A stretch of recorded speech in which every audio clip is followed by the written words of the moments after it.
Du coup, moi, c'est Priscilla. Je suis chargée de communication et mobilisation au sein du réseau Tiers-Lieu en Grand Est. Donc, c'est moi qui suis en charge notamment du planning des webinaires. Donc, on avait un peu eu le besoin l'année dernière que c'était un certain besoin de un peu avoir des aides sur comment on structure un appel à projet parce que c'est un peu le nerf de la guerre pour nous Tiers-Lieu. Donc, c'est pour ça qu'on a proposé ça aujourd'hui. Donc, on espère que ça répondra à vos attentes. Je sais déjà qu'il y avait quelqu'un qui voulait qu'on aborde les fonds européens. Sachez qu'on a déjà fait un webinaire là-dessus l'année dernière, donc je mettrai la chaîne YouTube dans le chat dans 2 minutes. Si jamais je pourrais envoyer aussi le support de présentation qui avait été fait. Donc voilà, je te passe la parole, Jérôme. Merci. Et ben, Jérôme Tricomi, moi je suis directeur d'une structure qui gère plusieurs lieux à Strasbourg qui s'appelle la Cybergrange et aussi un des membres du conseil collégial du réseau Tiers-Lyon Grand Est. Et je, ça fait une dizaine d'années maintenant que je fais du projet à différents niveaux. Ce que j'ai essayé de faire dans la préparation du webinaire, c'est d'avoir une approche assez générique et moins d'être sur la technicité de chaque typologie de dépôt de projet. Donc, par exemple, pour les fonds européens, ça répondra pas à une attente s'il y a une attente spécifique sur les montages de projets européens. D'autant que chaque typologie d'appel à projet européen est différente là-dessus, sur les taux de cofinancement, sur les pièces justificatives, sur la stratégie de montage.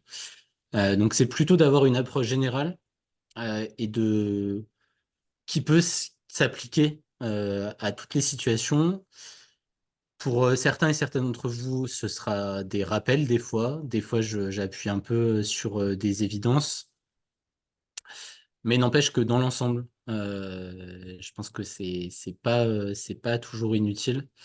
Et je me suis appuyé alors à la fois sur les bêtises que j'ai fait, que mes collègues ont fait, que mes équipes ont fait quand je les ai accompagnés les premières fois, sur ce que j'ai entendu des membres du réseau, d'autres structures raconter sur leurs difficultés à répondre à des appels à projets, et aussi sur l'expérience de l'autre côté, puisque j'ai bossé en collectivité pendant un certain temps et fait de l'instruction de projets, et que j'ai encore pas mal de contacts qui font ce travail-là. Et du coup, je voulais aussi vous montrer ce côté-là, du côté de l'instruction, comment on perçoit les projets, les porteurs de projets, quelles priorités on se donne.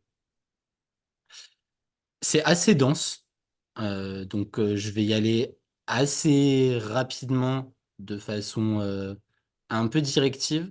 Je m'arrêterai à des moments dans le webinaire pour poser des questions de précision. J'espère qu'on aura un peu de temps en fin de webinaire pour aborder des situations précises. Pendant le webinaire, je vous demanderai de les laisser de côté, de plutôt vous concentrer sur des questions de précision s'il y a des choses que je dis que vous ne comprenez pas ou que vous n'êtes pas sûr de comprendre.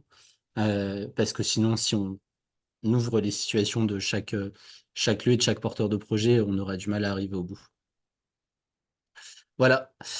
Alors, la première question, c'est quoi un appel à projet? Euh, et là, je voudrais le reprendre un petit peu dans la perspective de à quoi ça sert pour la structure qui le met en place. Un appel à projet, c'est un outil qui traduit une intention, celle d'encourager l'émergence, le développement, la consolidation de projets dans un champ thématique donné, sur un territoire donné. C'est un outil qui est beaucoup utilisé par les pouvoirs publics, mais pas que, puisqu'il y a des appels à projets qui sont ouverts par des collectivités, par l'État, mais il y en a aussi qui sont ouverts par des fondations, des fonds de dotation, des entreprises, des structures de soutien à l'économie sociale et solidaire. Dans ce que je vais raconter, je vais me concentrer tout le long du webinaire sur le volet public parce que euh, dans le volet privé, c'est plutôt copié là-dessus et donc ça s'appliquera aussi bien.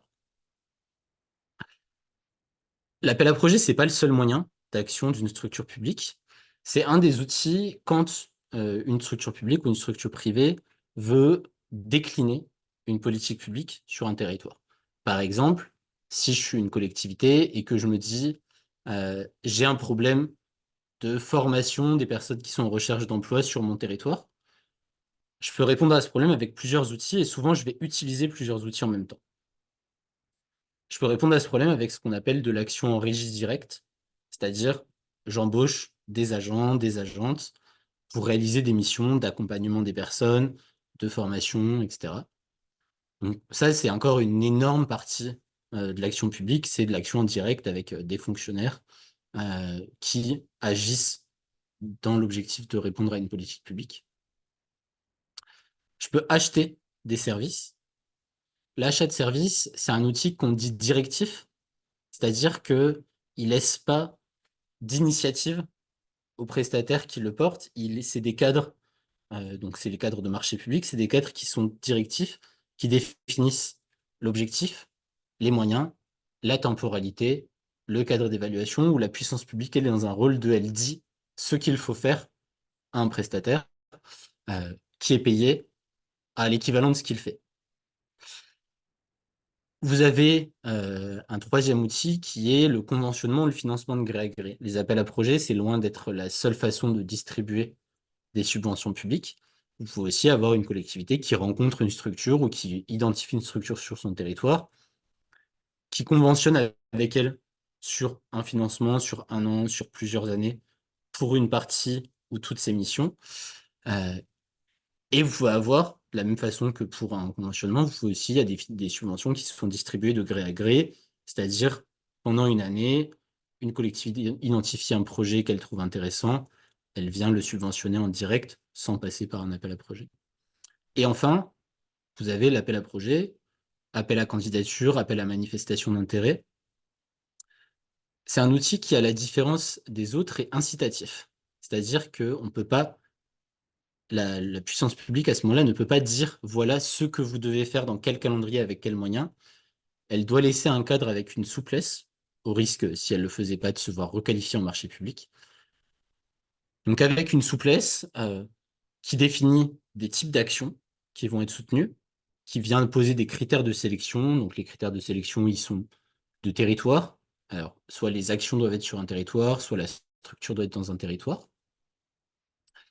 Des cadres juridiques, la nature des structures qui peuvent répondre à un appel à projet, certains étant limités aux associations, d'autres étant limités aux entreprises, certains étant limités aux associations qui agissent dans le champ de l'insertion, qui ont certains agréments, etc. Et de calendrier. Les appels à projets étant liés à des budgets publics, ces budgets ils sont annualisés. Vous pouvez avoir des appels à projets qui couvrent plusieurs années. Si ce n'est pas le cas, les projets réalisés doivent, sauf dérogation, se réaliser dans le cadre de l'exercice auquel les fonds sont liés. Donc c'est ce que je disais, c'est les outils. L'appel à projet, c'est un outil qui peut aussi être utilisé par des structures privées avec des conditions qui se ressemblent pas mal. Ce qui se passe après l'appel à projet, si vous êtes retenu, c'est l'attribution d'une subvention. Je ne m'attarderai pas sur les régimes de subvention, puisque vous en avez plusieurs. Vous avez des subventions assez classiques qui sont celles des petites subventions des collectivités locales. Vous avez des subventions qui relèvent des aides de minimis, qui sont considérées comme ayant un impact sur la concurrence.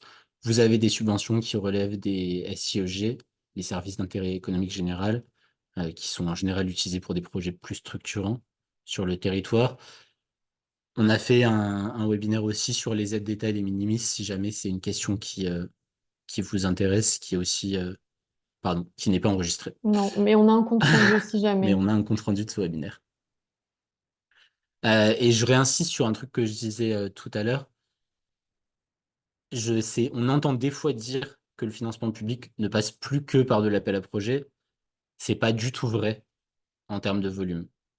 Ça peut être vrai quand on se place du point de vue d'une relativement nouvelle structure sur un territoire, mais je sais pas, l'orchestre philharmonique, les centres sociaux, les clubs de sport, les médiathèques quand elles sont associatives, tout ce qui est structurant sur un territoire qui est financé par de la subvention publique, ce n'est pas des appels à projets qui remportent pour avoir les fonds de leur collectivité. C'est encore les délégations de services publics, les conventions pluriannuelles et le financement de gré à gré négocié librement, qui est encore un des plus gros volumes de financement en France. Est-ce que sur cette partie-là, il y a des questions de précision? Si jamais vous en avez au cours, vous pouvez les mettre dans le chat aussi, j'ai l'œil dessus. Ok, j'enchaîne. Alors, c'est ce que je vous disais, avant qu'on rentre dans les tips, les bonnes pratiques et les usages pour rédiger et déposer un dossier de demande, il faut comprendre un peu ce qui se passe de l'autre côté. C'est ce qu'on appelle l'instruction, la demande, l'instruction et la décision. En général, elle est divisée en deux parties. Vous avez une instruction technique. Donc, dans le cas d'une collectivité, elle va être réalisée par un ou plusieurs agents. Euh, et une décision, une instruction politique. Dans le cas d'une collectivité publique, souvent par les élus. Dans le cas d'une fondation, par son conseil d'administration, par un comité de sélection, un jury. Et dans le cadre de l'État, par votre préfet de département, par un ministre, une ministre. L'instruction technique n'est pas une décision. Dans la plupart des cas, c'est une recommandation qui est posée. Donc, on a un appel à projet, on reçoit une cinquantaine de dossiers, et là, il y a un agent ou une agente qui évalue les dossiers sur plusieurs critères. Donc, à la fois au regard de leur qualité intrinsèque, euh, est-ce que c'est un bon dossier, mais aussi en ayant une vision globale, c'est-à-dire est-ce que j'atteins mon objectif de politique publique avec ça? Est-ce que je respecte des critères d'équité sur le territoire? Euh, Est-ce que, ça c'est pas un critère officiel, mais qui va jouer aussi, est-ce que j'encourage, je continue des partenariats déjà noués avec des structures sur le territoire entre la collectivité et des structures associatives? Est-ce que les projets que je choisis ils incitent au partenariat et à la coopération? Et ainsi de suite. Donc, en général, la recommandation d'un instructeur technique à la décision politique, elle va consister en une évaluation en plusieurs critères, donc un tableau avec des notes en termes de qualité du projet, impact territorial, qualité de rédaction, dimension partenariale, noté de 1 à 5, de 1 à 10, de 1 à 20. Une recommandation, c'est-à-dire soutenez ce projet ou pas, et si la recommandation est de soutenir le projet, un volume financier que l'instructeur technique juge opportun d'attribuer à ce projet. Dans certains cas, en général, c'est dit quand on dit un appel à projet. On peut avoir un espace intermédiaire qui est un comité de sélection ou un jury, où là, il va déjà y avoir une phase d'instruction technique avant, mais on va l'ouvrir avant la décision politique à l'avis de personnalités. Alors, soit ça va être d'autres agents d'une collectivité. Par exemple, quand un service dans une collectivité pilote un appel à projet qui a un impact sur d'autres thématiques, il va consulter à ce moment-là ses collègues. Ça peut être des personnes qui sont expertes sur le sujet, ça peut être des partenaires, des têtes de réseau qui ont une expertise dans l'écosystème et qui vont pouvoir apporter des informations en plus à l'instructeur qui des fois ne connaît pas toutes les structures, connaît pas toute leur historique, n'est pas au courant de toutes les relations partenariales et qui des fois a besoin de voir ce volet-là informé. Et ensuite, vous avez du coup la décision politique, donc là, c'est la décision finale, euh, qui valide ou pas les recommandations techniques ou qui apporte des ajustements. De façon générale, c'est assez rare que la décision politique sur des appels à projets d'assez petit volume, donc ce que j'appelle petit volume, ça dépend du territoire. Dans une métropole, un appel à projet sur 5, 10, 8 000 euros par projet, dans une métropole, ce sera rarement corrigé, puisqu'il faut imaginer euh, la décision politique sur un truc comme ça, par exemple dans une grande ville, c'est à peu près 4 à 5 minutes au sein d'un conseil municipal de 3 heures pendant lequel on ventile des dizaines de millions d'euros. Autant vous dire que les élus vont pas s'arrêter 2 minutes pour dire ah non, non, je pense qu'il faut donner 5 500 euros et pas 4 200 à ce projet. Ce qui peut arriver, c'est soit un grief extrêmement fort d'un élu ou d'un groupe d'élus, euh, qui là va poser un nom, mais c'est quand même très rare. Ça, c'est vrai pour les grandes métropoles. Pour les petites villes, les petites intercommunalités, les territoires ruraux, bah forcément, là, le ratio est pas le même. Une subvention de 15 000 euros, de 20 000 euros, c'est déjà beaucoup. Si vous êtes dans une petite commune, des fois, ça peut être même énorme et représenter un volume conséquent du budget de la commune. Et donc là, ça va donner lieu à une instruction politique aussi, c'est-à-dire que les élus vont regarder le dossier, en discuter, discuter de la connaissance qu'ils ont du porteur, etc.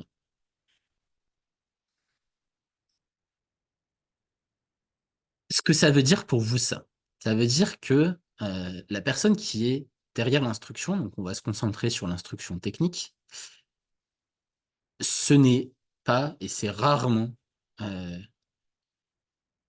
quelqu'un qui est si différent de vous. C'est déjà un humain, c'est probablement quelqu'un qui a aussi des préoccupations de bon usage de l'argent public, d'intérêt général, qui est curieux des projets parce que si il ou elle n'en avait vraiment rien à faire, il y a des jobs qui gagnent mieux que la fonction publique territoriale ou la fonction publique d'État. C'est pour beaucoup aussi des anciens porteurs de projets, puisqu'il y a encore une énorme circulation entre la fonction publique territoriale et le monde associatif dans les deux sens. Et pour se mettre un peu plus à sa place, il faut se dire que c'est rare que, sauf quelquefois au niveau régional ou au niveau de l'État, dans toutes les collectivités publiques ou les services décentralisés de l'État infrarégionaux, il y a très peu de gens dont c'est la seule mission d'instruire des appels à projets. En fait, ils ont d'autres choses à faire et au sein de leur mission, ils ont l'instruction d'un, deux, trois appels à projets. Donc, ils sont contraints par le temps. Ils sont contraints par le temps parce qu'ils ont un calendrier aussi. Et lui, il doit balayer des fois une centaine de dossiers en 3 semaines. Euh, et c'est pas la seule chose qu'il a à faire ou qu'elle a à faire pendant ces 3 semaines. Il doit essayer de pas se planter, comprendre les projets, évaluer leur impact par rapport à la politique publique qu'il est censé porter et répartir de façon équitable sur le territoire, balancer les impacts qualitatifs et quantitatifs des projets, essayer de froisser personne, parce que sinon il va se rendre le travail difficile. Et des fois, bah, ça peut être quelqu'un qui est arrivé il y a 1 an, 2 ans, 2 mois dans une collectivité. Donc, des fois, c'est un peu frustrant quand on est un porteur de projet, mais n'empêche que c'est une réalité à laquelle bah, qu'on n'a pas les moyens de changer. Donc, il faut la prendre en compte quand on construit son projet, quand on le rédige et quand on le prépare. Pour moi, un des trucs qui est fondamental, je l'ai écrit de façon un peu moins transparente, mais je vais me permettre de le dire de façon un peu plus transparente. On est en France, dans un pays où le lien social, le relationnel compte encore énormément. Vous pouvez avoir des projets super bien rédigés si vous n'avez jamais parlé aux gens, que vous les avez jamais invités sur leurs actions, vous n'avez jamais bu un coup avec, que vous avez jamais eu l'occasion de leur faire croiser votre public. Vous pouvez par contre, si vous tissez ce lien de façon régulière, vous pouvez écrire un projet pas mauvais, mais vous pouvez l'écrire plus rapidement, de façon plus claire, plus succincte, et quand même avoir une bien meilleure chance de remporter vos appels à projets. Donc pour moi, la première chose à faire, c'est d'identifier les personnes qui instruisent vos candidatures, de les rencontrer, et pas de les rencontrer forcément pour leur présenter votre projet, parce que si vous mettez à leur place, c'est un peu saoulant des fois d'avoir uniquement des gens qui viennent pour nous demander de l'argent. Ce qui est intéressant, et ce qui les intéresse aussi, c'est de voir bah, qu'est-ce que vous faites avec votre public, de les rencontrer, de croiser des gens, de passer un moment chouette. Donc, de les inviter sur des actions, de les inviter sur des événements, de les mettre en valeur, de leur poser des questions sur ce que vous faites, comment vous pourriez mieux le faire, qu'est-ce qui les intéresse là-dedans, est-ce qu'ils ont des idées, de les faire rencontrer vos équipes. Puisque là, même si la règle dans laquelle doit se poser un agent, une agente, un instructeur, une instructrice, c'est l'impartialité, et ben ils sont quand même humains. Et c'est plus facile de croire à un projet quand on a des visages derrière, qu'on a vu des choses concrètement se passer dans votre lieu, et ça fait plus envie. La deuxième chose que ça veut dire sur le temps qu'il leur est imparti pour comprendre un projet, c'est que bah, c'est un peu comme si vous le présentez à n'importe qui. En fait, il faut qu'il soit clair, facile à lire, facile à comprendre. Parce que si vous devez décortiquer 10 pages de pâté pour comprendre ce qui se passe dans un projet, bah, en fait, ça vous donne pas envie de le soutenir. Parce que vous êtes déjà en train de devoir rusher et de travailler jusqu'à 20 heures pour éplucher 30 projets. C'est pas ce qui va vous donner envie d'y aller en vous disant, mais c'est top. Il y a une remarque que moi j'ai beaucoup entendue de porteurs de projets, c'est le fait que les gens ne comprenaient pas leur projet. Ah, ça, c'est un peu dur, c'est un peu moche, mais en fait, si les instructeurs comprennent pas votre projet, c'est que nous, on n'a pas réussi à l'expliquer à un moment donné. Autre chose à retenir, les territoires sont des petits écosystèmes. Et si vous prenez en plus les gens qui sont intéressés par une thématique, ça devient beaucoup plus petit.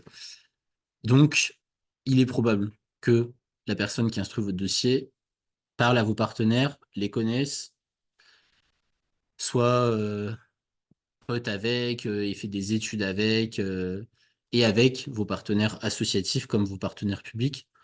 Donc, c'est important de garder une cohérence dans ce que vous projetez sur le territoire parce que ça se sait et que c'est arrivé quand même régulièrement d'avoir, enfin pour moi, quand j'étais en instruction de projet, de lire des choses dans un dossier qui étaient directement contredites par ce que je savais d'un partenaire de la structure, d'un de ses administrateurs, d'un autre de ses salariés, etc. Et ça, ça passe pas très bien. Euh, et du coup, parce que ces écosystèmes sont assez petits sur un territoire, vous faire des copains, c'est une vraie aide.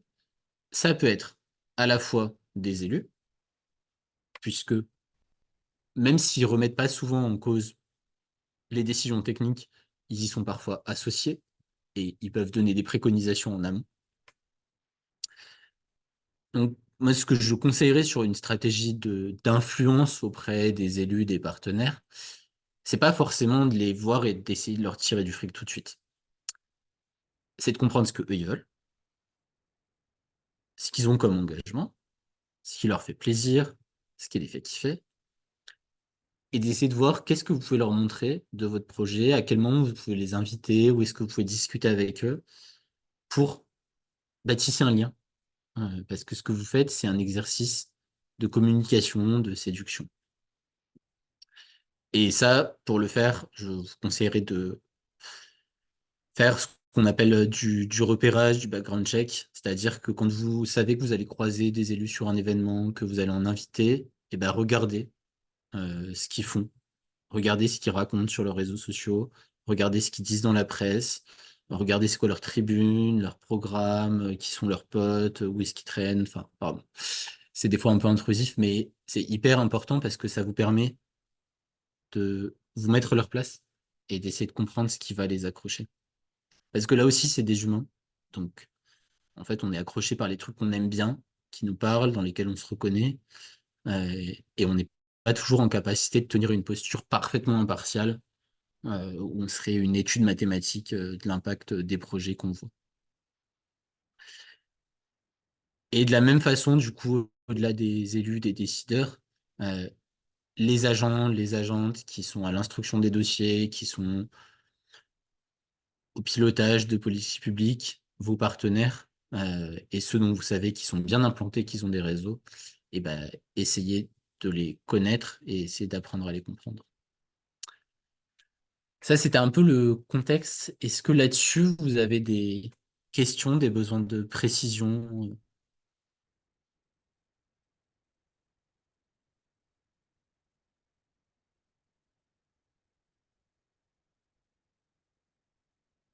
Parfait. J'enchaîne et n'hésitez pas à m'interpeller aussi dans le chat si je vais un peu trop vite.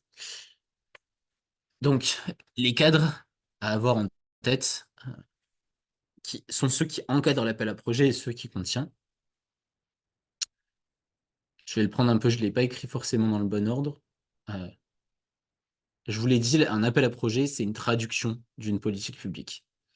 Ça peut être tentant des fois de tordre une action pour la faire entrer dans un appel à projet parce que on a du mal à trouver un financement qui correspond à ce qu'on veut faire. Je vous dis pas de pas le faire, mais faites-le soigneusement parce que un des premiers regards que va avoir un instructeur, une instructrice, c'est de se dire est-ce que ça remplit le but que je me suis donné, euh, les projets qui sont présentés. C'est pas de se dire est-ce que les projets sont bien en soi, même si ça va jouer aussi. Donc, l'adéquation entre votre projet et l'intention de l'appel à projet. L'adéquation du montant demandé avec l'enveloppe disponible pour le total de l'appel à projet, ça aussi. Et la notion d'un appel à projet, c'est d'avoir plusieurs lauréats. Des fois, le nombre vous en est donné à l'avance, des fois, il n'est pas. Mais si votre projet représente 90% de l'enveloppe de l'appel à projet et que l'objectif, c'était de soutenir des projets un peu partout sur le territoire, bah, enfin, c'est mort, vous n'allez pas l'avoir. Donc, a priori, ça sert à rien de tenter. La cohérence et la clarté du projet. Euh, Ça, c'est à la fois, alors c'est un gage à la fois de se dire que l'instructeur, l'instructrice se disent que c'est intéressant. C'est aussi qu'ils se disent que c'est réaliste, puisque ça, c'est un peu le gros flip de tous les instructeurs. C'est d'aller financer un projet, de se rendre compte qu'il n'est pas réalisé et d'imaginer qu'il va falloir le courir après, un an plus tard, pour récupérer les financements. Ça a fait plaisir à personne, c'est extrêmement galère. Donc, une des préoccupations de l'instruction, ça va être aussi de se dire, bah, est-ce que ça va vraiment se faire? Et là, plus votre projet est clair et détaillé, plus ça donne l'impression que ça peut se réaliser concrètement.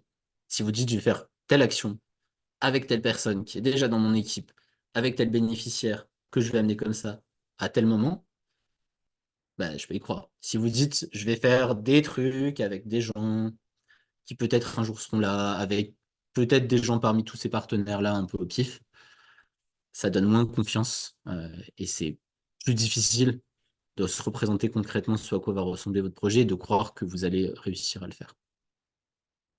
Et enfin, trois cadres d'analyse qui sont assez récurrents. C'est l'impact quantitatif. Donc ça, c'est un peu la question de, pour les euros que je mets d'argent public ou d'argent privé pour une fondation, combien est-ce que je touche de personnes? Et la- l'autre versant de ça, c'est l'impact qualitatif. À quel point est-ce que ça transforme la vie des gens? À quel point est-ce que ça transforme le territoire? Est-ce que c'est un impact superficiel en profondeur? Et la balance entre cet impact qualitatif et quantitatif, ça va être une des clés d'analyse principale d'un projet. Et puis l'équité sur un territoire donné, donc à l'échelle d'une ville, entre ses quartiers, à l'échelle d'une région, entre ses départements, entre les territoires ruraux et les territoires urbains. Ça, c'est un facteur c'est difficile d'anticiper exactement la façon dont il va être traité, puisque ça dépend aussi de la personne qui est derrière, mais qui est toujours présent dans dans l'intention de la structure qui lance l'appel à projet. Donc, moi, je mettrais une première to-do list, c'est avant de répondre, euh, il faut que vous compreniez le contexte de l'appel à projet. Pas seulement l'appel à projet lui-même, mais aussi pourquoi. Des fois, l'appel à projet, il est un peu lacunaire, on a du mal à comprendre pourquoi il a été lancé, avec quelle intention, ce qu'il espère atteindre comme transformation sur un territoire. Ça, vous pouvez appeler la personne qui est notée en contact si on a une. Ou vous pouvez souvent, euh, surtout pour les grandes villes et les métropoles, les régions et les départements, un lancement d'appel à projet, c'est un acte juridique. Et donc, il est disponible soit sur les comptes rendus de vos conseils municipaux. Si c'est une fondation, souvent leurs PV d'assemblée générale sont là. Ça demande de faire un peu de spéléologie, mais avoir par exemple le relevé de la discussion qu'il y a autour d'un appel à projet, avoir ce qui va dans un conseil municipal et dans un compte-rendu de séance de conseil municipal, souvent précédé le cahier des charges de l'appel à projet. C'est un paragraphe qui vous donne les intentions, des fois le budget attribué à cet appel à projet, si vous ne le savez pas. Ça vous permet de vous faire un contexte et de comprendre c'est quoi l'intention qui se pose derrière. Et des fois d'avoir des infos en plus. Euh, bon, je l'avais dit avant, mais c'est avoir des contacts et essayer de faire découvrir vos actions, votre projet aux personnes qui sont impliquées dans la discussion, dans la décision, et rencontrer et impliquer d'autres acteurs de votre territoire dans la construction de votre projet. Ça ne veut pas forcément toujours dire faire un projet à plusieurs. Ça peut vouloir dire faire son projet et aller croiser un centre social à côté de chez soi pour lui dire, bah voilà, on va faire ça, qu'est-ce que t'en penses? Ça vous permet deux choses, ça vous permet d'améliorer la qualité de votre projet, déjà. Si vous disent des trucs qui vous intéressent pas, vous n'êtes pas obligé de les prendre. Ça vous permet des fois de les mettre en œuvre de façon plus simple, puisque bah, vos partenaires à qui vous allez parler, c'est peut-être aussi les gens avec qui vous allez réaliser le projet concrètement, ou alors vous allez avoir besoin de leur public, ou alors vous allez avoir besoin de leurs locaux, de leurs espaces. Et vous pouvez valoriser cette dimension de partenariat. Moi, j'utilise deux outils pour des gros projets où il y a des phases d'instruction un peu longues. C'est de demander des lettres de soutien à nos partenaires.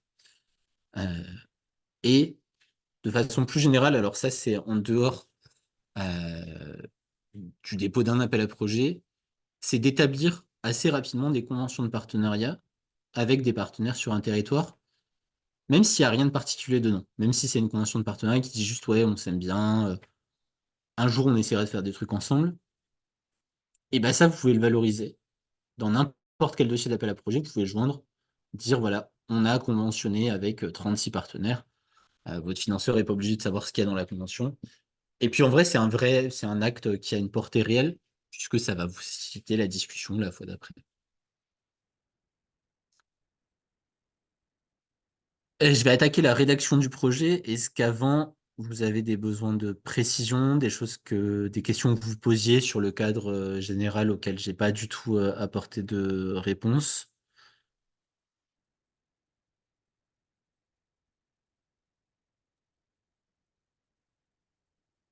Ok, je continue.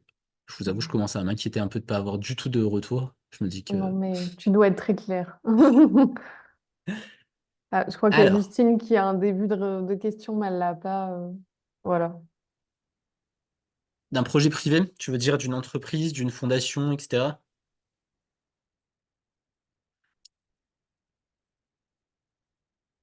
Je suppose que tu veux dire ça. Tu- C'est un peu plus difficile, mais ça l'est pas toujours. Il y a beaucoup de fondations, par exemple, qui mettent en ligne, des fois parce qu'ils y sont contraints. Au-delà d'un certain volume financier, ils ont des obligations de transparence. Ce que vous allez trouver, c'est pas forcément le relevé de la décision, mais vous allez trouver le rapport d'activité de la fondation, où son président, sa présidente, son conseil d'administration donnent une intention globale sur l'année. Euh, Vous allez trouver des interventions, des articles de presse. Et donc ça vous permet, même si vous n'avez pas le contexte précis de l'appel à projet, de comprendre un peu mieux l'intention du financeur. Et ça, pour le coup, vous allez en avoir beaucoup sur les fonds privés, parce que je connais aucun fonds de dotation qui lance un appel à projet sans en faire une tartine, faire une conf de presse, raconter des trucs, parce que bah, c'est aussi le financement privé, c'est aussi une façon de valoriser l'action des entreprises. Et du coup, en général, ils ont des espaces de mise en lumière. Voilà, ça ne vous donnera pas exactement les mêmes infos, mais ça peut quand même apporter du contexte. J'attaque sur la rédaction du projet. Alors, la première chose, c'est de surtout pas commencer votre dossier tout de suite. C'est de prendre autre chose. Alors, un papier si vous aimez bien le papier, un document Word si vous aimez bien les documents Word, un document LibreOffice si vous êtes libriste, et de répondre à 6 questions. Qu'est-ce que vous allez faire? Avec qui vous allez le faire? Quand, où, combien de fois, combien de temps vous allez le faire, qui est-ce qui va le faire, de quoi vous avez besoin pour le faire, et pourquoi est-ce que vous voulez faire ça. Cette feuille-là, vous devriez pouvoir la présenter à votre dîner de famille et les gens comprennent ce que vous allez faire et pourquoi vous allez le faire. Donc là, l'idée, c'est de vraiment aller à l'essentiel et de prendre un pas de côté par rapport à l'intellectualisation permanente qu'on a, aux déformations de langage qu'on peut avoir dans nos métiers, et de se dire, OK, je vais faire des ateliers de cuisine parce que je trouve que la cuisine, c'est chouette pour les gens, ils apprennent un truc, et en plus, ils sont plus calmes, ils seront kiffés. Ça devrait ressembler à peu près à ça, à votre projet. Et il faut que vous disiez quand est-ce que vous allez faire de la cuisine, où est votre cuisine, peut-être pas avec quels légumes, quoique. Euh, donc ça, c'est votre première étape, c'est de vous poser et de mettre ça euh, au clair. C'est pas forcément un exercice très long, mais il va vous permettre dans la suite d'éviter pas mal d'écueils de rédaction, d'éviter pas mal d'écueils aussi quand vous allez devoir le défendre. Et ce premier jet, euh, si vous en êtes encore dans vos 30, 50 premiers appels à projet, je vous conseille de le faire relire vraiment à des gens autour de vous, à vos potes. Ça vous permettra aussi de voir si vous arrivez à captiver leur attention. Si vous n'y arrivez pas, bah, il y a moins de chances que vous arriviez à capturer celle d'un instructeur.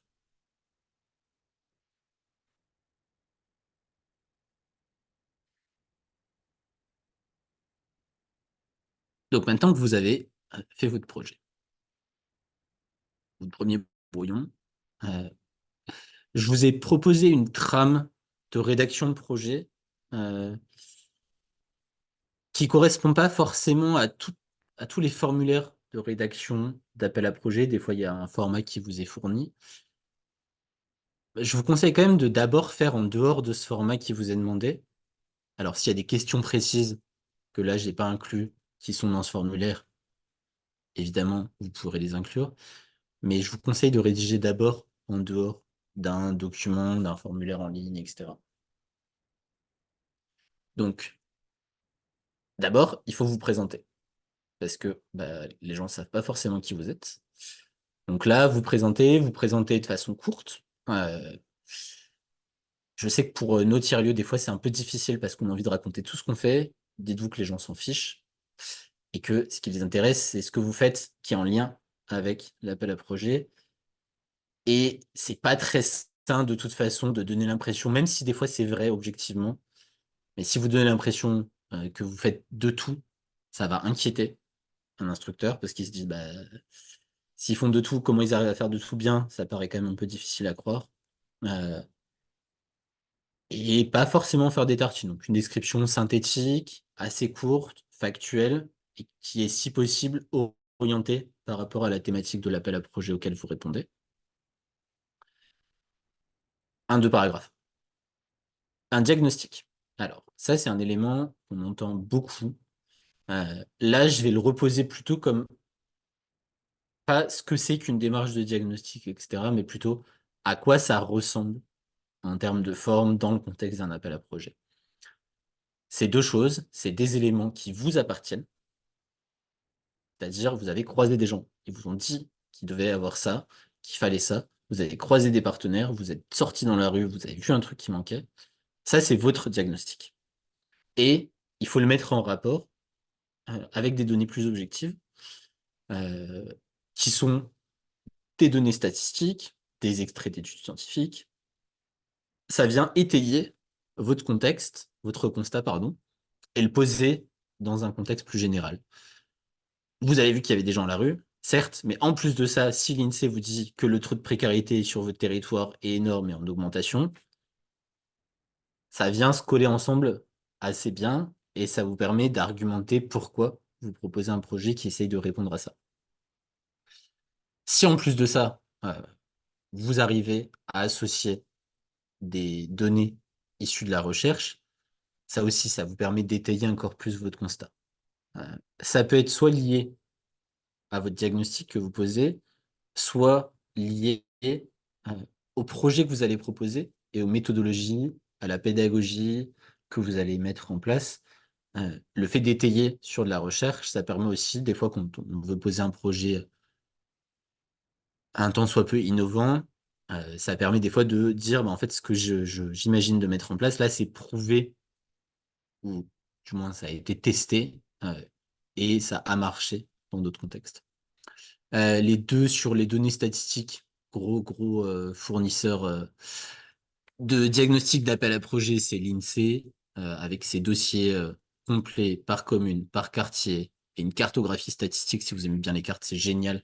Vous pouvez ajuster des couches d'informations statistiques sur des cartes.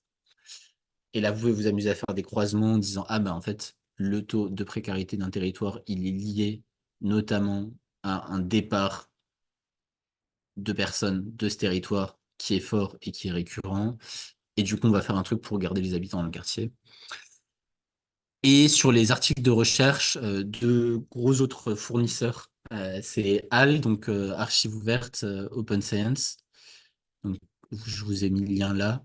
Et la plateforme Kern, qui sont deux plateformes d'articles et d'articles de recherche et de thèses sur lesquels vous avez évidemment des moteurs de recherche et qui vous permettent de piocher des articles et de les intégrer en citation dans vos diagnostics. Ensuite, une première fois, de façon brève, vous allez raconter votre projet. Vous n'êtes pas obligé de rentrer dans un détail très précis, mais c'est qu'est-ce que vous allez faire, avec qui, quand à peu près, et pourquoi. Ce que vous pouvez faire, qui vous est des fois demandé explicitement dans des contextes d'appel à projet, c'est mettre les objectifs généraux de votre projet.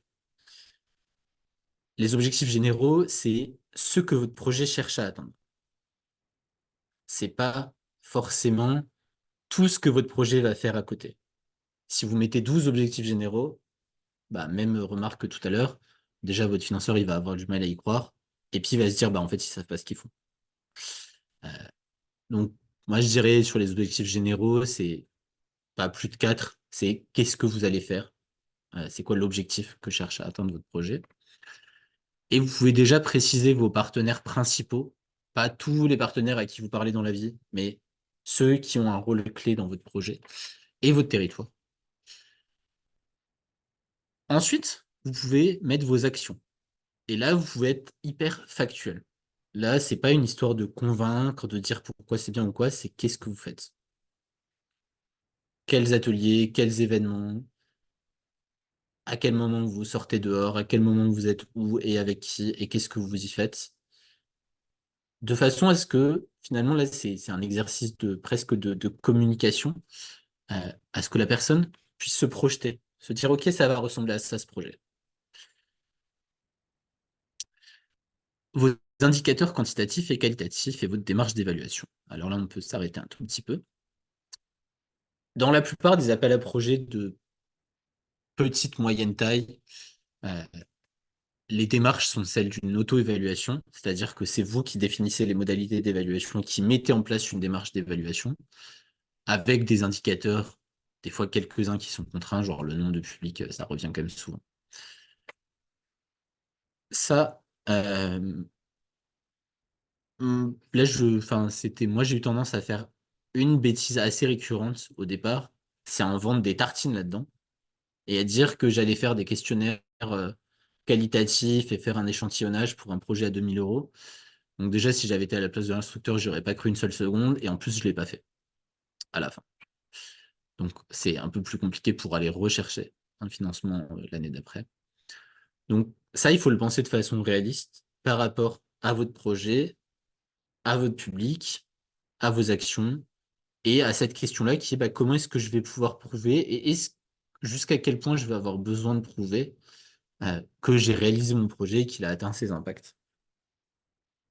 Mais il ne faut pas que ça vous mette que ça vous coince non plus en vous engageant à faire une évaluation que vous n'avez pas les moyens humains ou financiers de faire de toute façon.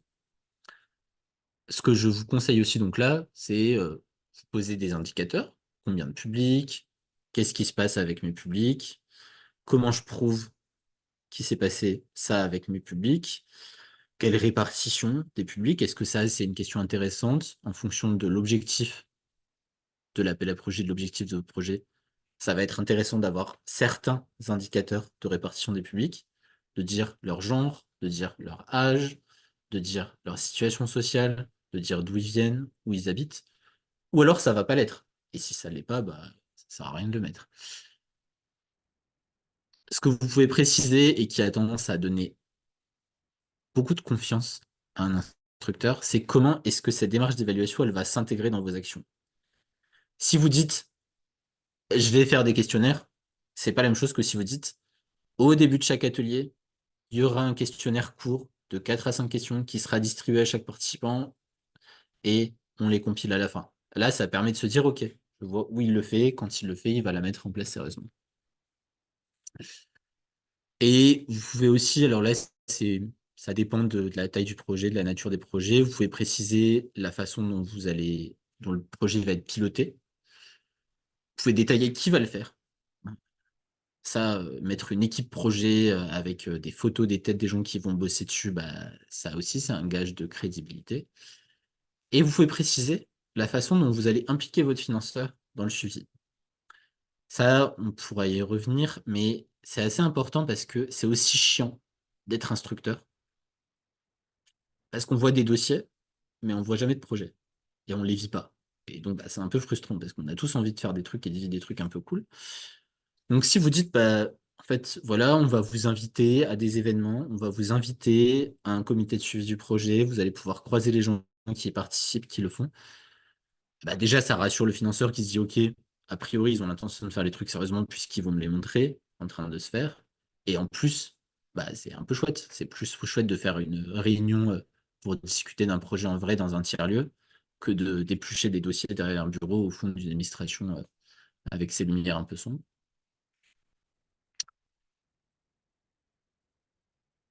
Et enfin, là, vous avez rédigé votre projet. Dans la façon dont vous le mettez en forme, pour moi, il y a des choses, alors que là, j'ai beaucoup vu, que j'ai fait aussi et que j'ai beaucoup vu sur des jeunes professionnels. Donc j'ai essayé de les reprendre un petit peu, et puis il y a des choses qu'on a réussi à mettre en place plus tard et sur lesquelles on a eu d'excellents retours de nos instructeurs. Et au début, je prêtais pas du tout attention à la mise en forme. Je pense que j'imaginais que les gens allaient lire ce que j'allais écrire de toute façon. Et ben, c'est pas le cas. Donc, premier truc, vous rédigez un appel à projet. Quand vous soumettez un projet, ce n'est pas une rédaction que vous faites, c'est un acte de communication. Donc, vous respectez les principes de la communication, la clarté et la lisibilité. Donc, ça veut dire pas des pavés de texte qui font 600, 700 mots d'un coup, pas des phrases à rallonge, c'est des paragraphes courts, des listes, des bullet points. Ça rend la lecture plus facile, ça permet d'avoir une feuille sous les yeux, de lire rapidement, de lire en diagonale et de comprendre ce qui se passe. Vous pouvez marquer, enfin, mettre en gras des mots, mettre en italique, mettre des trucs en exergue. Autre,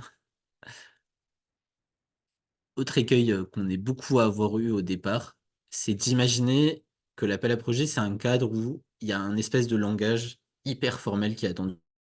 C'est pas le cas, puisque vous avez une personne qui vous ressemble en face de vous. Je sais pas vous, mais moi, ça me demande plus d'effort de lire quelque chose qui est dans un langage extrêmement soutenu, des phrases très longues, et donc bah, ça va me faire chier. Donc en fait, on met un langage commun qui est pas un langage, c'est pas forcément un langage dégradé, mais en tout cas, vous mettez un langage qui permet aux gens de comprendre facilement ce que vous allez faire sans avoir à se demander ce que veut dire tel ou tel mot ou ce que ça veut dire dans tel contexte ou d'essayer de comprendre où par commencer ou finissez une proposition. Ce que je disais sur raconter votre projet au tout départ, vous pouvez le refaire à ce moment-là. Euh, Si vous lisez votre projet ou vous le montrez à quelqu'un qui, a priori, n'est pas obligé de le lire, donc à votre famille, à vos amis, à vos autres collègues, ça devrait les intéresser. Ils devraient pouvoir le lire facilement et vous dire, OK, ça me semble chouette, ça me semble pas chouette. S'ils n'arrivent pas à le faire, c'est que bah, il faut recommencer. Euh, la mise en forme, là aussi, vous pouvez faire quelque chose d'un peu plus joli. Vous n'êtes pas obligé de faire un truc en noir et blanc, format Word. Vous pouvez mettre de la couleur, mettre des citations, bien délimiter vos parties, intégrer des photos. Vous pouvez aussi utiliser des infographies, des cartes, des plans. Bah, de la même façon, vous êtes dans un contexte de communication. Donc l'infographie, c'est une des bonnes façons d'aider les personnes à comprendre facilement votre projet. Et là, moi, enfin, je suis devenu je suis désolé pour les libristes qui sont dans la salle, mais moi je suis devenu accro à Canva pour ça. On rédige tous nos projets là-dessus. Parce que ça permet très facilement de dérouler des mises en page, d'intégrer des infographies, des petits pictogrammes, etc. Et là, de façon plus générale, pour vous économiser du temps, ce type de mise en page, de répartition en parties, de documents bien chartés, vous pouvez le faire une fois pour toutes euh, et le réutiliser. Oui. Je voulais juste préciser, juste un petit point d'info, c'est que si vous êtes une association, Canva Pro est gratuit pour vous. Voilà, ça peut être intéressant à savoir. Alors, il y a aussi d'autres logiciels, mais je me suis pas risqué à vous faire une liste, je les connais pas tous. Si vous avez une mise en forme qui vous est imposée, ce qui arrive assez régulièrement, euh, bah, n'hésitez pas à rédiger quand même un truc joli à côté et à le joindre, si vous avez la possibilité de mettre des pièces jointes, au formulaire. Parce que c'est pas parce qu'il y a une mise en forme qui est imposée que la personne qui est derrière l'appel à projet a envie de lire ça. Ça veut juste dire que probablement son administration a mis en place un processus avec lequel elle doit vivre, mais il y a des chances qu'elle ait quand même envie de lire un truc joli et mis en forme, plutôt que de se taper un document quand on extrait par exemple de plateformes comme Dauphin. En fait, c'est vraiment très moche et ça donne pas du tout envie. Et je vous ai mis, alors là, vous pouvez pas forcément y accéder, mais vous pourrez y accéder quand la présentation vous sera envoyée. En cliquant là-dessus, vous avez deux exemples. Ils valent ce qu'ils valent, hein. C'est pas forcément des chefs-d'œuvre, mais de mise en page, l'une un peu pour un projet très simple, euh, et l'autre pour un projet un peu plus complexe, donc un peu plus chargé, un peu plus lourde. Je sais pas si ça vaut le coup de vous les montrer ou si vous voyez assez bien ce qu'on a présenté et que ça vous intéresse pas plus que ça.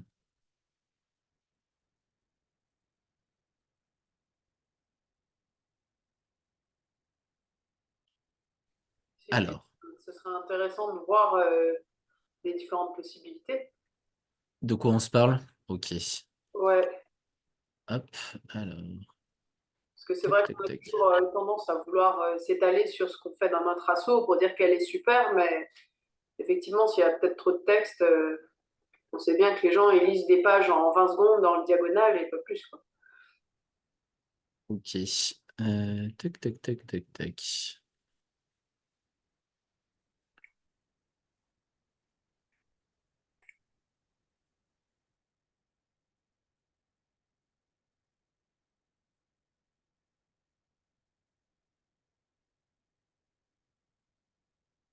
Est-ce que là, vous voyez? Oui, Ok. Donc ça, c'est un projet de petite ampleur. C'est un projet je crois que on a une candidature d'un appel à projet pour 9 000 euros. Donc, dans notre logique, un peu de le temps qu'on peut mettre sur l'ingénierie du projet, ça, c'est un projet pour lequel on se fixe en général, il doit nous prendre 2 à 3 heures maximum entre la rencontre avec les services, la rédaction. Donc là, vous avez le contexte.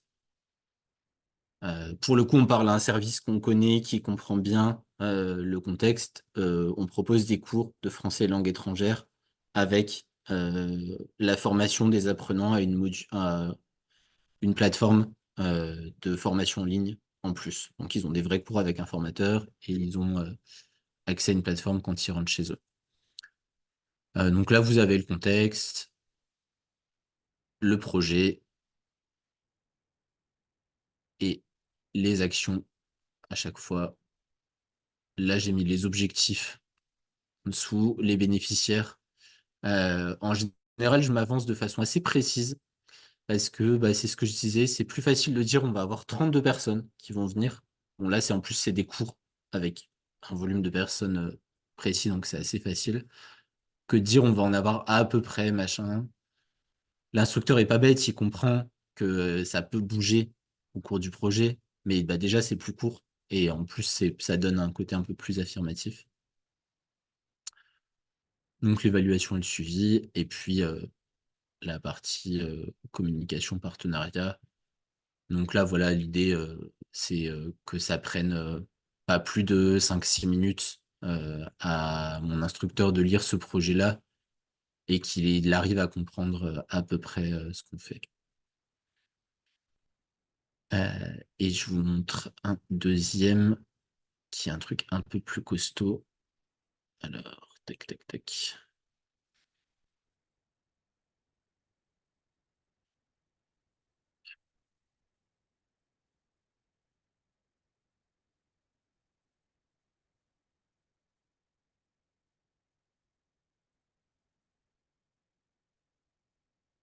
Alors, c'est pas un projet pour le coup, c'est un bilan de projet.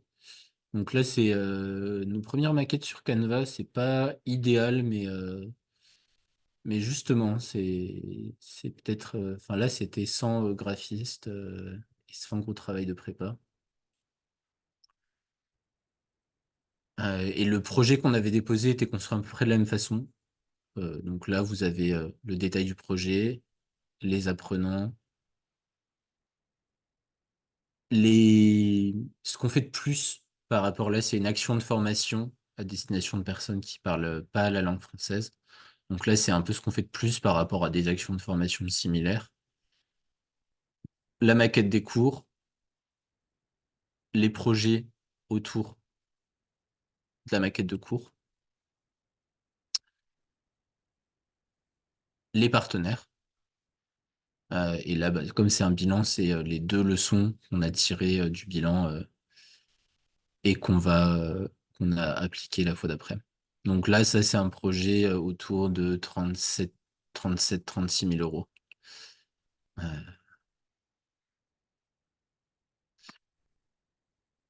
tac. Voilà, alors, je prétends pas que c'est que c'est forcément des modèles, mais ça vient plutôt de quelques années d'échanges avec les chargés de mission avec qui on travaille et d'aller-retour de tests pour avoir des formats où ce que j'aime bien, c'est qu'ils me disent que ça leur a fait plaisir de lire notre projet, et qu'il est bien présenté, parce que bah, c'est le garant d'avoir de l'argent en face. Est-ce que sur la partie mise en forme et la partie rédaction, est-ce que vous avez des besoins de précision, des questions, des remarques?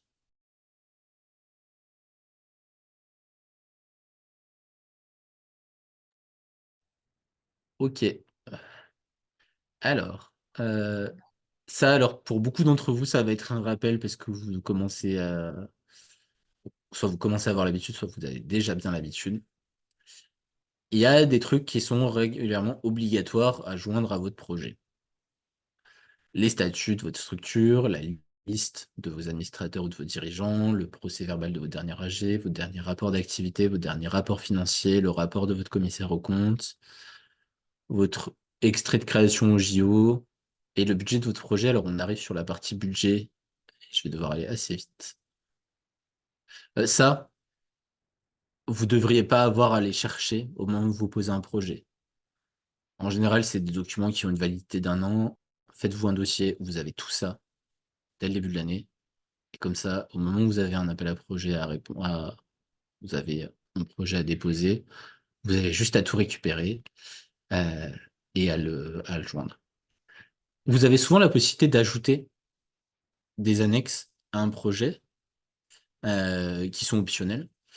Et là, moi, je vous conseillerais alors, ce qui marche super bien, c'est des bilans de projets similaires qui ont été menés par le passé, ou des thématiques similaires avec des publics qui se rapprochent, parce que ça vient renforcer votre légitimité à mener un projet.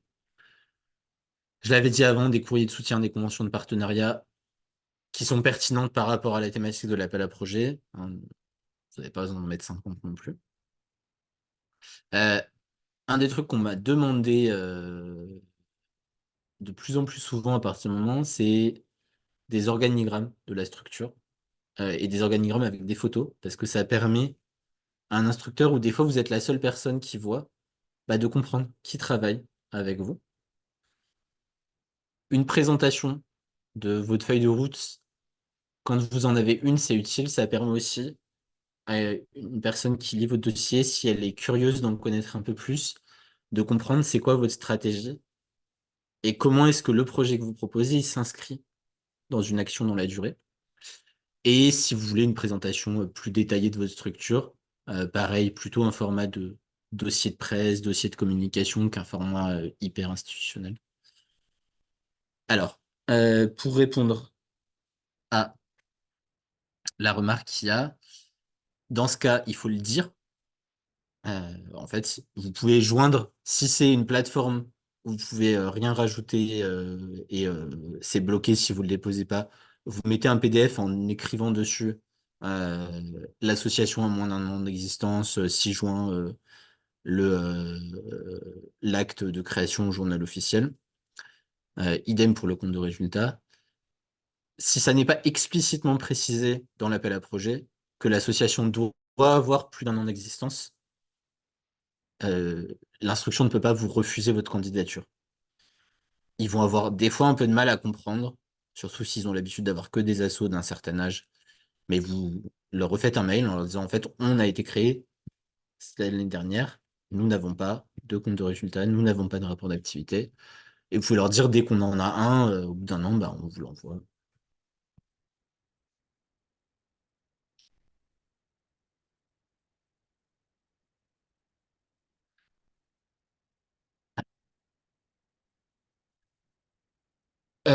Je suis désolé, je pense que ça va être un peu brutal la partie budget parce qu'il nous reste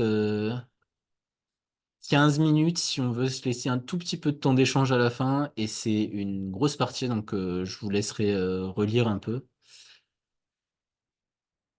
Vous avez deux façons de construire un budget de projet.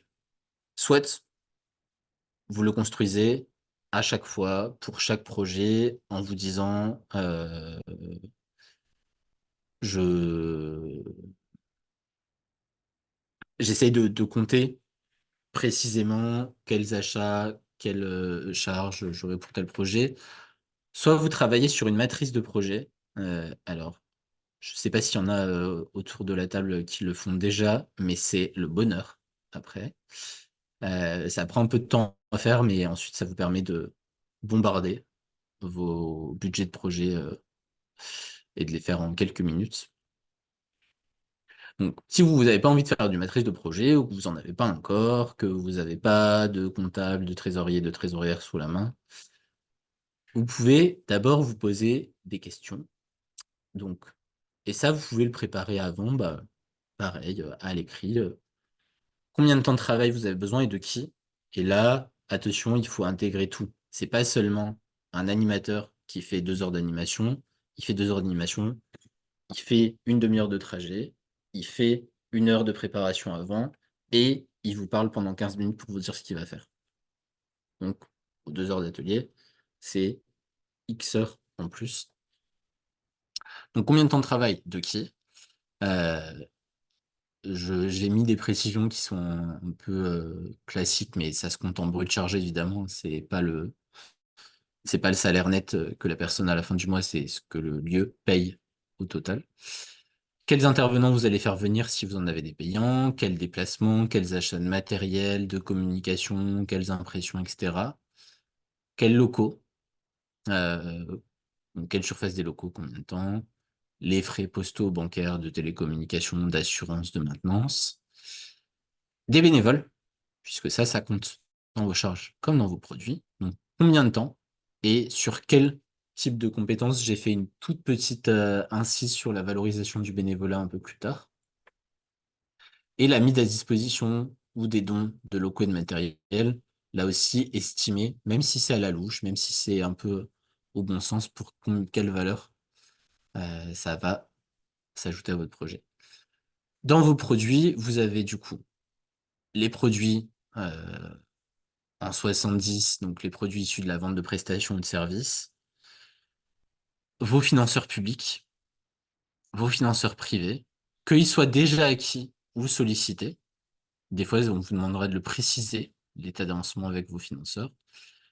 Votre autofinancement, alors l'autofinancement, ça ne veut pas dire, c'est pas forcément de l'argent que vous devez sortir magiquement de quelque part.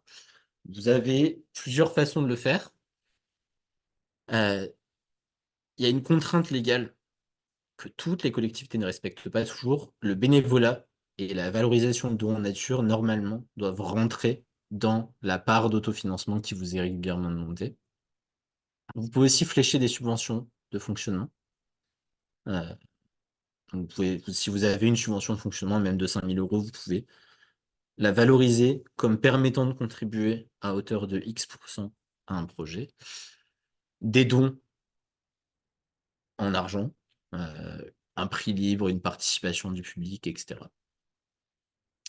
Et donc, dans vos ressources aussi, puisque ça vient s'équilibrer automatiquement dans les ressources et dans les charges, c'est le bénévolat et les dons mis à disposition de matériel, ce qu'on appelle le secours en nature. Je, je peux vous faire un tout petit arrêt sur la façon dont se construit une matrice de projet, mais je ne sais pas si ça vous intéresse, si vous êtes déjà tous coutumiers, coutumières de l'outil, ou alors si ça vous paraît trop compliqué. Je veux bien un retour là-dessus. Ça prendra quelques minutes si jamais ça vous intéresse. Ok. Alors, une matrice de projet, c'est un outil que vous allez construire dans lequel vous allez mettre alors. Ça, ici, c'est le résultat. Ça, c'est le tableau dans lequel va atterrir mon calcul de budget. Tout ce qui est autour, c'est les tableaux où je vais mettre des données qui vont me permettre de calculer facilement. Donc, déjà, je vais mettre des charges fixes de mon lieu. Je paye un loyer, une taxe foncière, quelqu'un porte mes poubelles, j'ai une connexion Internet, une assurance, du nettoyage, je paye un comptable, j'ai des frais bancaires, etc. Ça, je le mets là-dedans. Donc là, c'est pour le coup, là, c'est mon lieu. Vous avez une ligne par poste de dépenses. Ce que ça va permettre, c'est qu'à chaque fois que je vais faire un projet, il va imputer ces charges-là au prorata, ce qui veut dire, là, le total de budget de fonctionnement, enfin de budget prévisionnel de ma structure pour l'année, c'est ça. Si je fais un projet qui représente 2% de ce total, il va ventiler 2% de mon loyer, 2% de nos achats de fluides, 2% de nos taxes et impôts, 2% de notre connexion Internet, etc., etc., etc. Donc ça, c'est ce qu'on appelle les charges fixes qui sont imputées à un projet, puisque c'est un choix de calcul. A priori, n'importe quel projet, oui, il y aura un lien vers un exemple de matrice. N'importe quel projet va me coûter, bah, je vais utiliser mes bureaux, ne serait-ce que pour préparer les trucs, et puis il faut que je puisse exister pour le faire. Ensuite, vous avez des charges variables imputées au projet. Donc là, c'est les cases bleues chez moi qui sont à remplir. Euh, Ça me permet de calculer un certain nombre de charges qui sont récurrentes dans nos projets. Alors, les lignes, elles changent selon la nature des projets que vous mettez en place. Nous, c'est beaucoup d'animations et d'événements. Donc, on a des lignes qui correspondent à ça. Les fournitures, donc le matériel pédagogique, les hébergements avec un forfait, les déplacements transport avec un forfait, la réception avec un forfait, la communication, les rémunérations d'intervenants, les frais de documentation, là, on impute au réel. Donc ça, c'est les charges, ce qu'on appelle les charges variables qui sont imputées au projet. Donc là, c'est des charges qui sont déclenchées directement par le projet. Pour faire votre projet, vous avez besoin d'inviter quelqu'un, il doit prendre un hôtel et manger.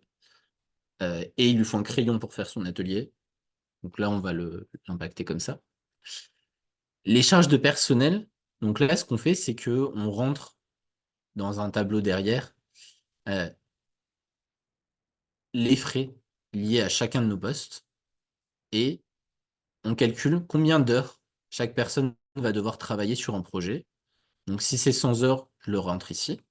Ça me donne un calcul en pourcentage de temps plein que je mets ici, dans ces cases bleues-là, et qui va venir se calculer tout seul ici.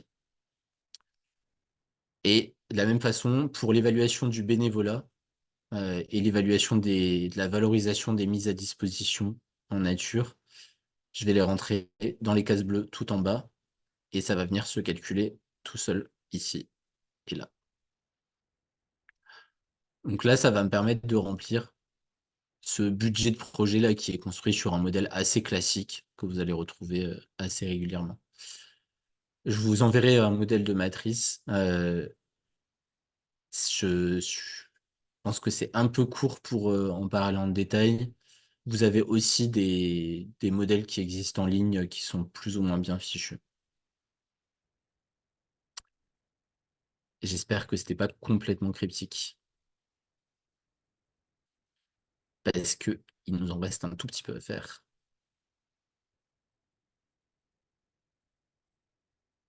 Ouais, et cette matrice, vous pourrez pas l'utiliser directement pour votre projet, hein, puisque votre lieu est différent, il a des charges différentes.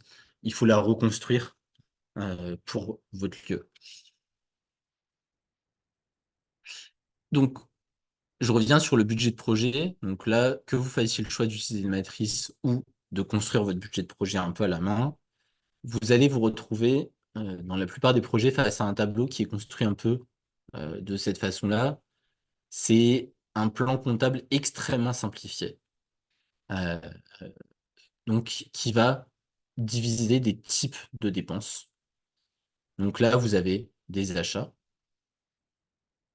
des prestations de services, entretien, maintenance, location, assurance, documentation, des interventions extérieures, des frais de publicité, des transports, des frais de réception, donc la nourriture, des déplacements d'intervenants, des hébergements, des frais de télécommunication, donc des frais postaux de téléphone, etc., des impôts et des taxes liés à votre projet, soit c'est du versement d'impôts sur les sociétés si vous êtes une SCIC, une SCOP, une SARL, soit ça va être de la taxe sur les salaires si vous êtes une association. Et des charges financières, donc là c'est des frais bancaires, soit c'est lié au fonctionnement de votre structure, ça peut être lié directement à un projet aussi. Donc ça, c'est des cases que vous pouvez remplir. Il faut un peu essayer de comprendre ce à quoi correspondent concrètement les trucs. Là, dans la première ligne, par exemple, c'est j'achète des crayons, de la pâte à modeler, du papier à sérigraphie, des paperboards, etc. Enfin, c'est ça. Le deuxième, c'est du gaz, de l'eau, de l'électricité, ainsi de suite. Donc, moi, je vous encouragerai à un moment donné à vous munir d'un petit plan comptable simplifié qui vous redétaille ce qu'il y a dans l'idée derrière chaque dénomination comptable qui sont des fois un peu artificielles. Vous les comprendre.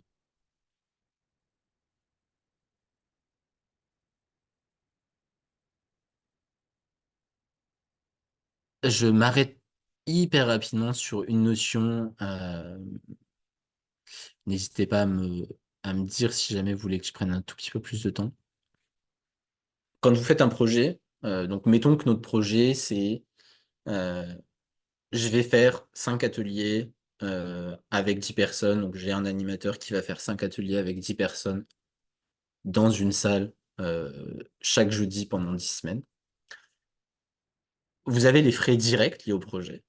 Donc le salaire de votre animateur, son déplacement, la location de la salle, les petits gâteaux pour les participants, euh, les ordinateurs s'il y a besoin d'un ordinateur, etc. Donc ça, c'est les frais directs. Ça va générer des charges indirectes. C'est-à-dire que pour que, euh, mettons, notre animateur ou animatrice travaille, il lui faut un ordinateur au bureau. Si il ou elle est exigeant, exigeante, il vous faut un téléphone, du papier, des crayons. Euh, il lui faut sûrement, et il vous faut aussi à vous, vous avez peut-être besoin d'avoir un toit sur la tête quand vous travaillez. Vous avez besoin d'avoir une chaise pour vous asseoir, vous avez besoin d'avoir des toilettes, du papier toilette dans les toilettes, d'avoir du café pour pouvoir travailler. Et tout ça, c'est généré par chaque action que vous faites. Donc, pour que votre projet puisse se réaliser, eh ben, il faut tout ça autour. Et en plus de ça, si vous êtes une équipe à plusieurs, il vous faut quelqu'un qui fasse vos fiches de paye, qui vous rembourse vos notes de frais, et des fois même quelqu'un qui vous parle et qui vous accompagne. Ou quelqu'un qui parle et accompagne les personnes qui vont réaliser l'action. Donc tout ça, c'est ce qu'on appelle des charges indirectes. Euh, Vous avez deux façons. Il faut les présenter dans un projet parce qu'elles sont générées par l'action que vous allez faire. Vous avez deux façons de le faire. Certains appels à projets proposent directement un forfait, c'est-à-dire ils vous disent, bah, on prend 20% du total du projet en frais indirects. Certains vous disent, vous avez une ligne de frais de structure liés au projet ou de charges indirectes liées au projet.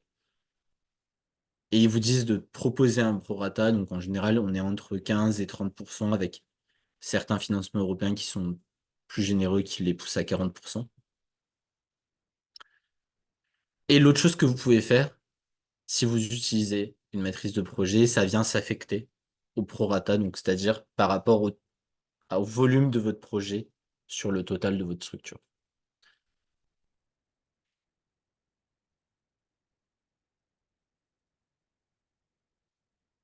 Et j'ai fini pour le budget.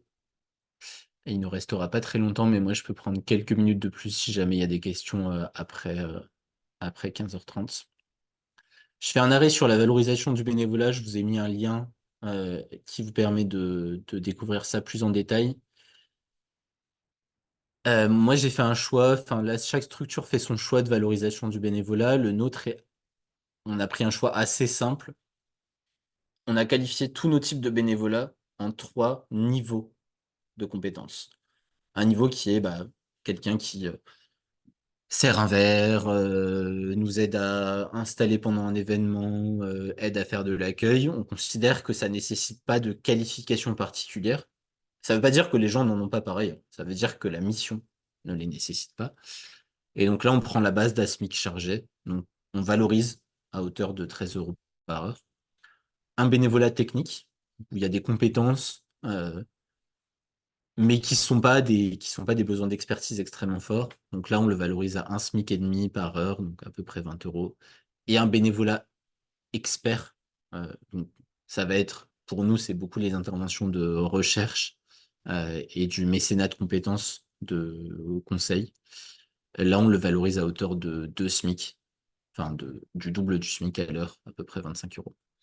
Et donc, vous avez un guide produit par le secrétariat d'État à l'économie sociale et à la vie associative, qui vous donne plein de tips et des exemples précis de comment vous pouvez valoriser et suivre en comptabilité le bénévolat.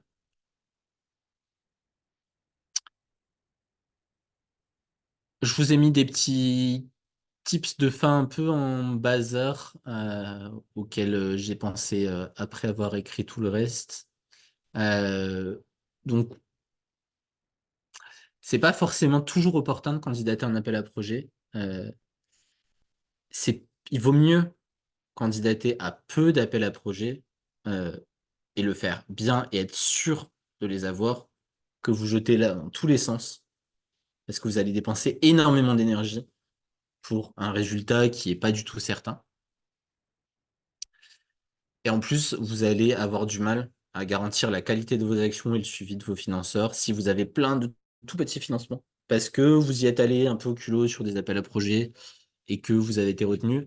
Mais franchement, recevoir 500 balles et devoir parler à un financeur derrière, bah, en fait, si vous devez lui parler 4 fois, vous avez déjà claqué une bonne partie de votre subvention, rien que pour lui dire ce qui s'est passé.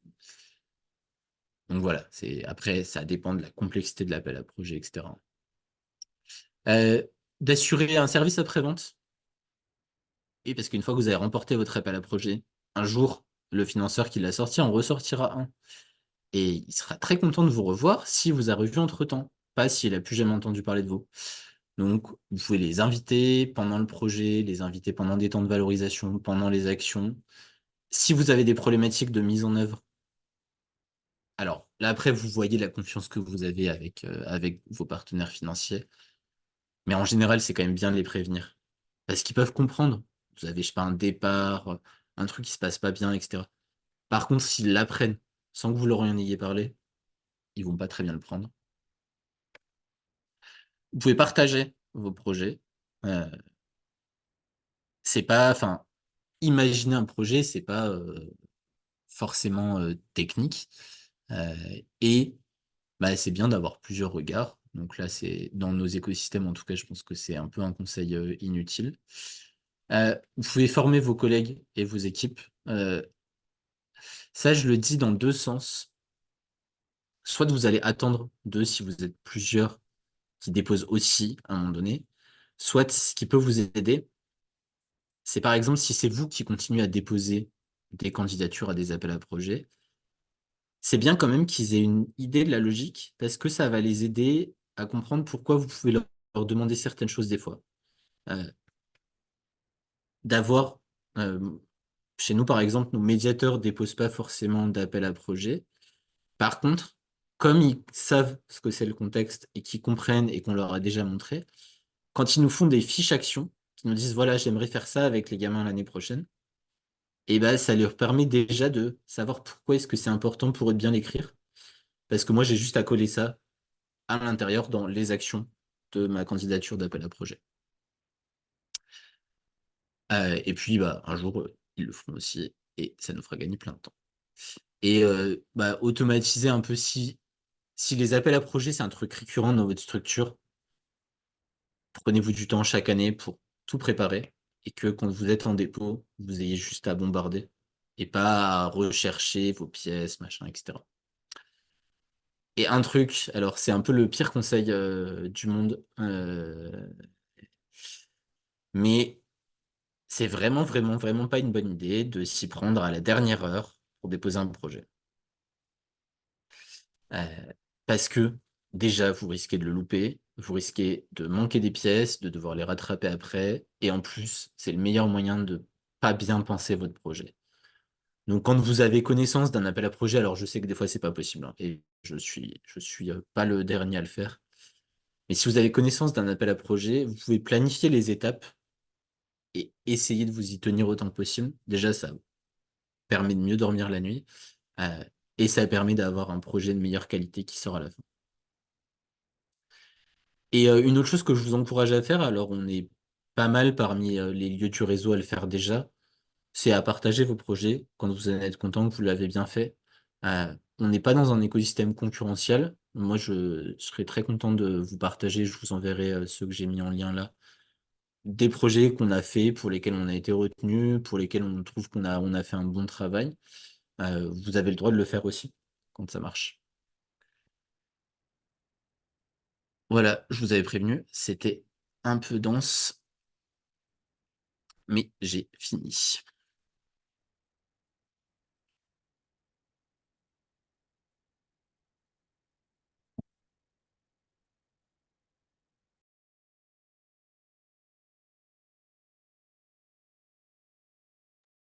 Pas de questions, tu les as assommés. Ouais, je suis désolé, j'avais un peu prévu le coup, mais en 1 heure et demie, c'était difficile de. Bonjour. En fait, c'est pas vraiment une question. Moi, je voulais juste vous remercier parce que j'ai trouvé ça très clair, que ça remettait des choses en perspective, enfin, beaucoup de choses qu'on savait déjà, mais c'est toujours bien de les redire et des nouvelles infos. Donc, moi, c'était juste pour dire merci. Bah, c'est très gentil. C'était un peu ce que je visais. Je savais pas trop si le public allait être fait de personnes qui écrivaient déjà beaucoup d'appels à projets depuis très longtemps, ou s'il y allait aussi avoir des structures plus jeunes qui, des fois, le font déjà. Donc, j'ai essayé de tenir un peu la ligne entre les deux.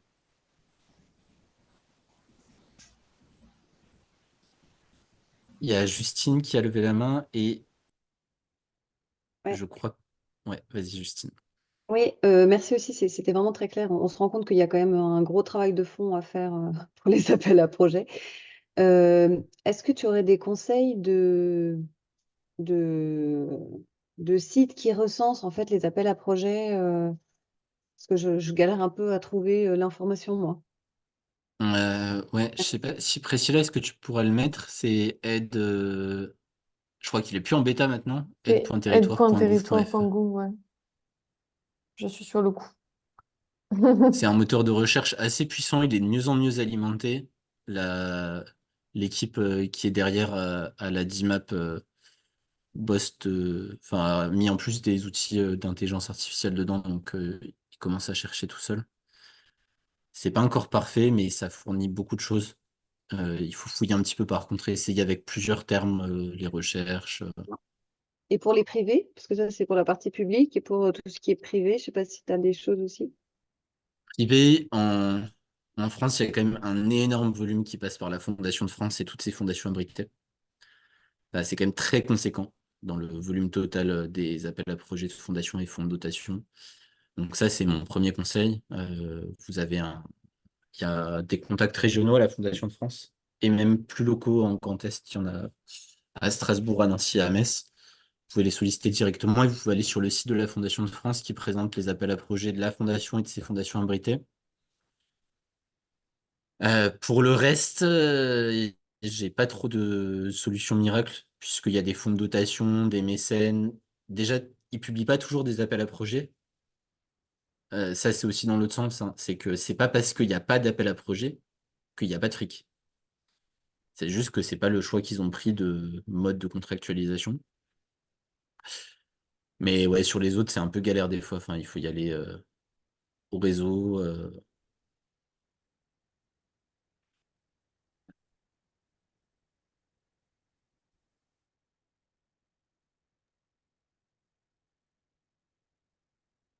Est-ce qu'il y a d'autres questions, remarques?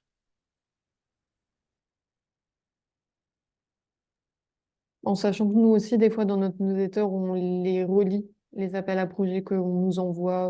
Enfin, fois, ça peut arriver que ce soit directement la Banque des Territoires qui nous partage leurs appels à projets, ces choses-là. On fait de la veille aussi là-dessus.